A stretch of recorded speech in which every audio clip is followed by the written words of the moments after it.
अस्सलाम वालेकुम। आज हमने स्टार्ट करनी एक्सरसाइज नंबर 12.6 और क्वेश्चन नंबर 1 से लेके क्वेश्चन नंबर 5 तक ये सब क्वेश्चन सेम है। स्टेटमेंट है सोल्व द फॉलोइंग ट्राइंगल्स। इन पांचों सवालों में ट्राइंगल्स को सोल्व करने और तीन तीन साइडें गिवन है इन पांचों सवालों में। मैं इसमें से क्वेश्चन नंबर 4 कर रहा हूँ। सोल्व करने का मतलब ये है कि जब तीन साइडें गिवन है तो बाकी बचे तीन एंगल्स, तो वो तीन एंगल्स हमने फाइंड करने।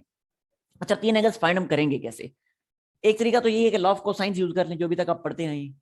देखें, अगर मैं लॉ ऑफ कोसाइंस की फर्स्ट फॉर्म यूज करता हूं तो ए बी सी तीनों साइड्स मौजूद है ना, अल्फा एंगल बड़े आराम से मैं यहां से फाइंड कर सकता हूं। इसी तरह सेकंड फॉर्म देखें तो फिर ए बी सी तीनों साइड्स मौजूद हैं, बीटा एंगल फाइंड कर सकता हूं। इसी तरह थर्ड फॉर्म यूज करके मैं गामा एंगल फाइंड कर सकता हूं, क्योंकि तीनों साइड्स मौजूद हैं। तो एक तरीका तो ये है कि लॉ ऑफ कोसाइंस से डायरेक्टली फाइंड करना। लेकिन अब ये तरीका क्योंकि आपको आता है, इसलिए मैं इस तरीके से नहीं करवाऊंगा बल्कि एक दूसरे तरीके से करवाऊंगा। क्योंकि पेपर में हो सकता है वो रिस्ट्रिक्शन लगा दे कि solve the following triangle by this method, तो आपको सारे मेथड्स आने चाहिए ताकि अगर वो रिस्ट्रिक्शन लगाए तो आपको उस रिस्ट्रिक्शन के अकॉर्डिंग क्वेश्चन को हैंडल करना आता हो। अब मैं यहाँ पे करूंगा, ये हाफ एंगल फार्मूलाज हैं जो कि आपकी बुक के पेज नंबर 364 पे गिवन है। पेज नंबर 364 पे ये हाफ एंगल फार्मूलाज गिवन है। Half angle formula for law of sine. इसी तरह 365 पे half angle formula for cosines, और फिर 366 पे है half angle formulas for tangents. ठीक है, तो एक कोस वाले मैंने लिखे हैं, बाकी साइन और टेंजेंट्स वाले आप बुक से देख लीजिएगा। मैं कोस वालों के अकॉर्डिंग करूंगा। बाकी ये क्वेश्चन जो है ये साइन से भी हो जाएगा, टेंजेंट से भी हो जाएगा। कॉस से मैं करता हूँ, साइन टेंजेंट से आपको ऑटोमेटिकली पता चल जाएगा कि उनसे कैसे होगा। बिल्कुल आसान है, कोई मुश्किल काम नहीं है। तो देखिए मैं इसको स्टार्ट करता हूँ। अच्छा, अब ये फार्मूला जो आपके सामने ये लिखे हुए लॉ ऑफ टेंजेंट्स के, ये तीनों 1 2 3, इसे यूज करूंगा तो अल्फा एंगल आ जाएगा, इसे यूज करूंगा बीटा आ जाएगा, इसे यूज करूंगा गामा आ जाएगा। अब इन तीनों फार्मूलाज में देखें ए बी सी, ऐसे ए बी सी तीनों साइड्स मौजूद हैं। लेकिन एक एक्स्ट्रा टर्म भी है एस। अब ये एस क्या है? ए बी सी तो हमें पता है ना, क्वेश्चन नहीं गिवन है। एस क्या भला है? जैसे ही एस पता चलेगा, एस को हम इधर पुट करते जाएंगे और अल्फा बीटा गामा फाइंड करते जाएंगे। तो कोई मुश्किल काम नहीं है एस फाइंड करना भी। एस जो होता है वो सिंपली ये होता है, S is equal to A plus B plus C divided by 2। ये होता है एस। यानी ट्राइंगल की तीनों साइडों को ऐड करें, 2 पे डिवाइड करें, जो रिजल्टिंग वैल्यू आएगी उसको एस का नाम दिया गया। ठीक है जी। अब इन तीनों को ऐड करके मैं डायरेक्टली यहाँ पे आंसर लिख रहा हूँ। मैं कैलकुलेटर से ऐड करता हूँ और आंसर लिखता हूँ। तो देखिए जी, ऐड किया मैंने तीनों वैल्यूज को और 2 पे डिवाइड किया तो ये मेरे पास आंसर आया, ये आ गई एस की वैल्यू। अब फार्मूला में देखें तो एस माइनस ए चाहिए। मैं ऐसे करता हूँ, क्या फार्मूले में अलग अलग से एस और ए दोनों पुट करूंगा, डायरेक्टली एस माइनस ए में सेपरेटली फाइंड करके रख लेता हूँ, एस माइनस बी फाइंड करके रख लेता हूँ, एस माइनस सी फाइंड करके रख लेता हूँ, ताकि मैं फिर इजीली यहाँ पे पुट कर सकूं। तो मैं तीनों यहाँ पे फाइंड कर लेता हूँ, S minus A, S minus B और S minus C. S minus A, S minus B and S minus C, इन तीनों को मैं फाइंड करता हूँ और यहाँ फिर मैं लिखता हूँ। देखें जी, एस और ए की वैल्यूज मैंने पुट की तो रिजल्टिंग आंसर जे आया, एस बी की वैल्यूज पुट की तो रिजल्टिंग आंसर जे आया, एस सी की वैल्यूज पुट की तो रिजल्टिंग आंसर जे आया। अब मैं आता हूं इन हाफ एंगल फार्मूलाज की तरफ। अब अगर मैंने अल्फा एंगल फाइंड करना है तो फर्स्ट हाफ एंगल फार्मूला जो है कोस का वो यूज कर लेता हूँ, कोस अल्फा बाई 2।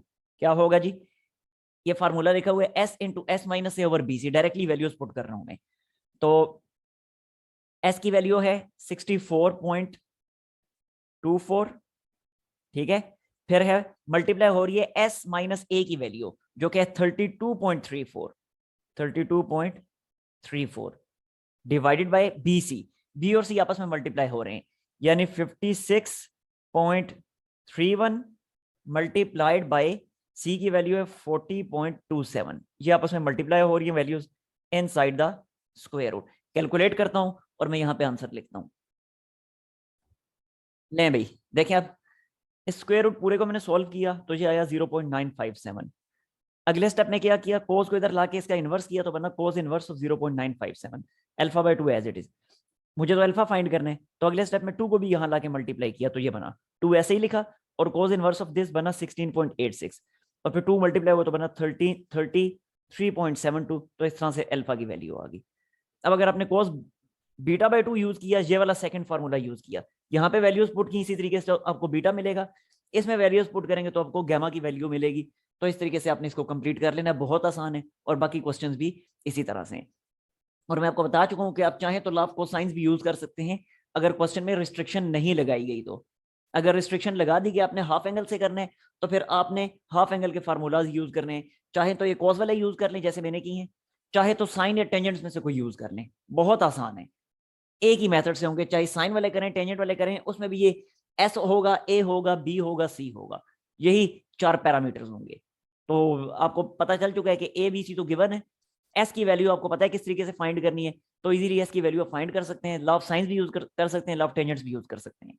और अगर रिस्ट्रिक्शन नहीं लगाई गई तो लॉ ऑफ कोसाइंस भी यूज कर सकते हैं। Now it's up to you. मैं चलता हूं नेक्स्ट क्वेश्चन की तरफ। नेक्स्ट आते हैं जी क्वेश्चन नंबर 6 की तरफ। क्वेश्चन नंबर 6 में कहता है ट्राइंगल की 3 साइड्स गिवन है, कहता है आपने स्मॉलेस्ट एंगल फाइंड करना है। तो देखें स्मॉलेस्ट एंगल फाइंड करना बहुत आसान है। पहले हम एक ट्राइंगल ड्रॉ कर लेते हैं। ये एक ट्राइंगल आ गया हमारे पास, इस ट्राइंगल को नाम दे देते हैं ए बी सी का। ठीक है, ए बी सी का नाम दे देते हैं इसको। ए ये आ गया, बी और ये आ गया सी। अच्छा, अब हमें पता है कि ए पे जो एंगल होता है वो होता है एंगल अल्फा, बी पे बनने वाला एंगल होता है बीटा, और सी पे बनने वाला एंगल होता है गैमा। ये ऑलरेडी हमें पता है। फिर साथ ही साथ हमें एक और बात भी पता है कि ए के जो ऑपोजिट साइड होती है उसको स्मॉल ए से डिनोट किया जाता है, सो ये है स्मॉल ए साइड। बी के ऑपोजिट साइड को स्मॉल बी से डिनोट किया जाता है, और सी के ऑपोजिट साइड को स्मॉल सी से डिनोट किया जाता है। हमें उसने क्या कि आपने स्मॉलेस्ट एंगल फाइंड करने हैं। अब इस ट्राइंगल से समझना बहुत आसान हो जाएगा। अब ऐसा नहीं करना कि तीनों एंगल्स अलग अलग से फाइंड किए तो उनमें से तीनों एंगल फाइंड करने के बाद जो सबसे छोटा एंगल है तो कह दिया this is the smallest angle. No, हमने फाइंड ही डायरेक्टली स्मॉलेस्ट एंगल करना है, बाकी दोनों एंगल्स फाइंड करने ही नहीं है। अब हमें कैसे पता चलेगा कि स्मॉलेस्ट एंगल कौन से? तो याद रखें कि ट्राइंगल की जो सबसे छोटी साइड होती है ना, उसके ऑपोजिट एंगल भी सबसे छोटा होता है। स्मॉलेस्ट साइड के ऑपोजिट एंगल स्मॉलेस्ट एंगल, और लार्जेस्ट साइड के opposite angle largest angle. Clear होगी बात? अब यहां पे जो भी स्मॉलेस्ट साइड है उसके ऑपोजिट वाला एंगल हमने फाइंड कर लेना है बस। अब स्मॉलेस्ट साइड कौन सी है? देखें, सबसे छोटी साइड थी बी साइड, इसीलिए बी साइड मैंने सबसे छोटी ड्रॉ की है। ठीक है, तो अब आपने क्या करना है, बी साइड के जो ऑपोजिट एंगल बन रहे beta angle, that is the smallest angle, तो आपने डायरेक्टली बीटा एंगल फाइंड कर लेना और बात खत्म। अब लॉ ऑफ कोसाइंस यूज करें, ये है लॉ ऑफ कोसाइंस, और बीटा एंगल फाइंड कर लें। ठीक है, तो लॉ ऑफ कोसाइंस आपके सामने मैं लिख देता हूं, जो कि है B square law of cosines, law of cosines. आप चाहे तो हाफ एंगल फार्मूलाज भी यूज कर सकते हैं, ठीक है, लेकिन लॉ ऑफ कोसाइन से करना आसान है तो इसलिए लॉ ऑफ कोसाइन से मैं कर रहा हूं। तो B square is equal to A square plus C square minus 2ac cos beta. ध्यान रखना है कि क्योंकि हम बीटा फाइंड कर रहे हैं तो लॉ ऑफ कोसाइन की वो फॉर्म यूज करेंगे जिसमें बीटा मौजूद हो, तो वो सेकंड वाली फॉर्म ही थी। तो बस यहां से अब बीटा cos बीटा को सेपरेट कर लें, तो देखें cos बीटा क्या बनेगा, cos beta is equal to, ये बन जाएगा ए स्क्वायर, सेपरेट करने के बाद A square plus C square minus B square over 2ac। ठीक है, ए बी सी की वैल्यूज गिवन है, तीनों वैल्यूज यहां पुट करने, अगले स्टेप में cos को उधर ले जाके इन्वर्स करें, आपको बीटा एंगल मिल जाएगा, एंड दैट्स ऑल। ठीक है जी, मैं चलता हूं नेक्स्ट क्वेश्चन की तरफ। अच्छा, नेक्स्ट आते हैं क्वेश्चन नंबर 7 की तरफ। क्वेश्चन 7 में 3 साइड्स गिवन है, वो 3 साइड्स है तो मैंने इनको नाम दे दिए ए बी सी के। वो रेंडमली इस तरीके से लिखी हुई थी 16, 20 and 33 are the side 16, 20 and 33, book में देख लीजिएगा। कहता है कि ये 3 साइडें एक ट्राइंगल की, तो आपने जो लार्जेस्ट एंगल है वो फाइंड करना है। तो मैंने क्या किया, इन साइडों को नाम दे दिया ए बी सी का। ठीक है, मैंने जो तरतीब रखी, आप चाहे तरतीब बदल दें, मैंने 20 को ए कह दिया, 16 को बी कह दिया, 33 को सी कह दिया। आप चाहे तो कुछ और कर दें, आप चाहे तो इस तरह कर दें, ए को 16 कर दें, बी को 20 कर दें, और सी को 33 कर दें, ये आपकी अपनी चॉइस है। ठीक है, फर्क क्या पड़ेगा? अब मैंने जब बी साइड 16 यानी सबसे छोटी साइड जो है उसे जब मैंने बी का नाम दे दिया, तो ग्रेटेस्ट एंगल फाइंड करना है ना यहाँ पे।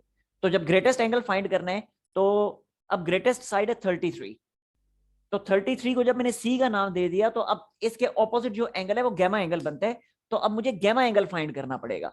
आगे समझ बात की? अब मुझे गैमा एंगल फाइंड करना पड़ेगा। अगर आप सपोज करें आप इस तरीके से कर देते, लेट सपोज ये कर देते आप 33 और 20, अगर आप लार्जेस्ट साइड बी को कंसिडर कर लेते तो उस सूरत में बी के ऑपोजिट एंगल बीटा बनता, तो वहां पे आपको बीटा एंगल फाइंड करना पड़ता। ठीक होगा। मैंने क्योंकि लार्जेस्ट साइड को सी का नाम दिया है, तो मेरी इस डायग्राम के मुताबिक सबसे बड़ा एंगल गैमा एंगल है, सो मैं गैमा एंगल फाइंड करूंगा। इस चीज का बस आपने ध्यान रखना है। तो अब गैमा एंगल फाइंड करना है तो लव कोसाइन की थर्ड फॉर्म यूज करेंगे। थर्ड फॉर्म से डायरेक्टली कॉस गैमा अगर मैं लिखना चाहूं तो ऐसे बनेगा, कॉस ऑफ गैमा, मॉडिफाई इसको करें तो बनेगा A square plus B square minus C square divided by 2ab। बस वैल्यूज गिवन है, ये वैल्यूज यहां पुट करें, कोस को उधर ले जाके इन्वर्स करें, आपको लार्जेस्ट एंगल मिल जाएगा, दैट इज गैमा एंगल। ठीक है जी, मैं चलता हूं अब नेक्स्ट क्वेश्चन की तरफ। अच्छा, नेक्स्ट हम चलते हैं जी क्वेश्चन नंबर 8 की तरफ। क्वेश्चन 8 की स्टेटमेंट है, इसमें ये 3 साइड्स गिवन है, ये 3 साइड्स गिवन है, ए बी सी का नाम इनको मैंने खुद दिया है, ये आपकी अपनी चॉइस है, आप चाहे तो इसे ए कर दें, इसे बी कर दें, उसे सी कर दें, या कोई भी तरतीब कर दें। ठीक है, इट्स अप टू यू। अच्छा, कहता है the sides of triangle are this and this, prove that the greatest angle of the triangle is 120 degree. कहता है प्रूव करें कि ट्राइंगल का सबसे बड़े वाला एंगल जो है वो 120 डिग्री है। अब सबसे बड़े वाला एंगल 120 प्रूव करने के लिए अब वही काम नहीं करना कि तीनों एंगल अलग अलग से फाइंड किए फिर कंपेयर करके बता दिए भाई देखें ये तो सबसे बड़ा एंगल 120 बन रहा है सो प्रूव हो गया। नो, इस तरह नहीं करना, आपने डायरेक्टली एंगल ही वही फाइंड करना कि जो सबसे बड़ा है।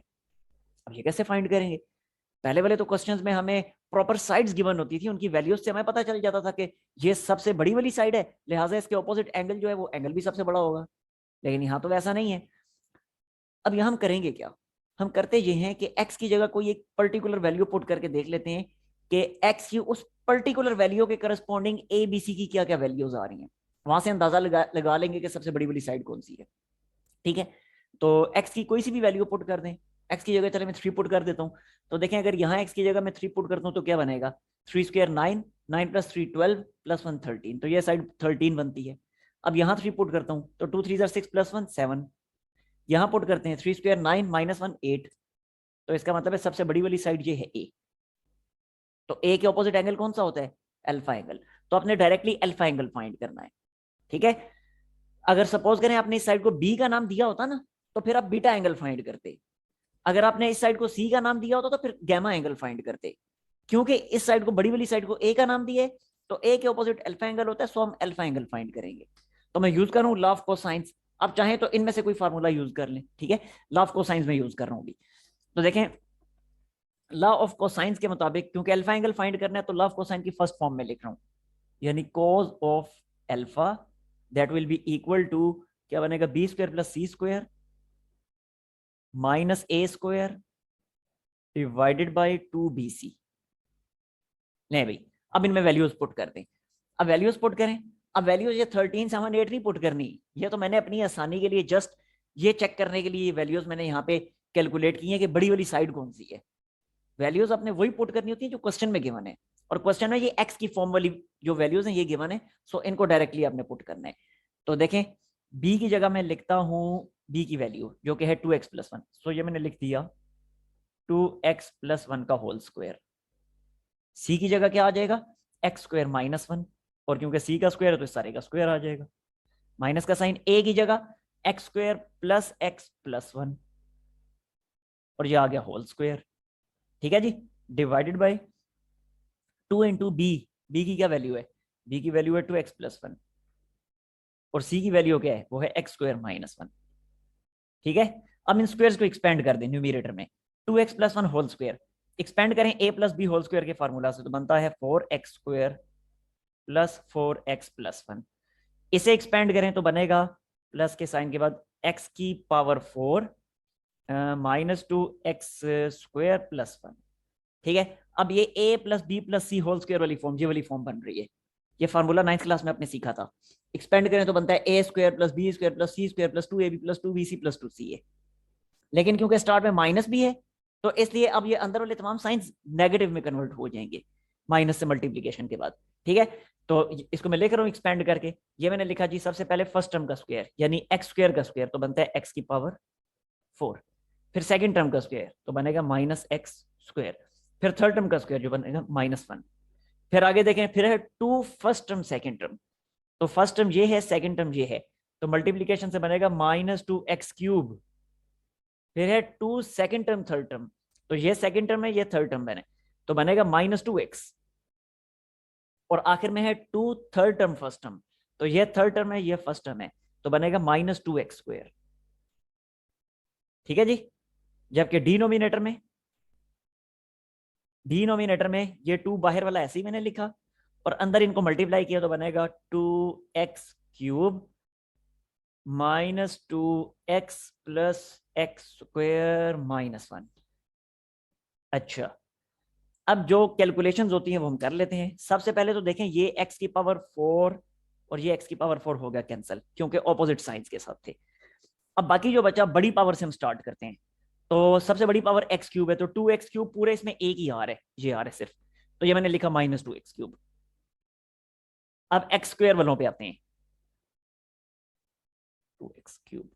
अब x² वालों पे आते हैं, तो देखें x² वाला कौन कौन सा है, एक ये है, फिर ये है, फिर ये है, फिर ये है। कैलकुलेट करें तो देखें बनता है 4x² - 2x², बनेगा 2x पॉजिटिव 2x², फिर वो positive 2x² - x², positive x² यानी +1x² +1x² और -2x² क्या बनेगा, -x² बनेगा। सो ये मैंने लिख दिया -x²। ठीक है जी। x, अब x वालों की बारी। अब x वाले कौन कौन से हैं, ये x, उसके बाद ये x, और कोई भी नहीं है x, नो। तो अब ये दोनों मिलके क्या बनेंगे, बनेगा +2x, तो ये मैंने लिख दिया +2x।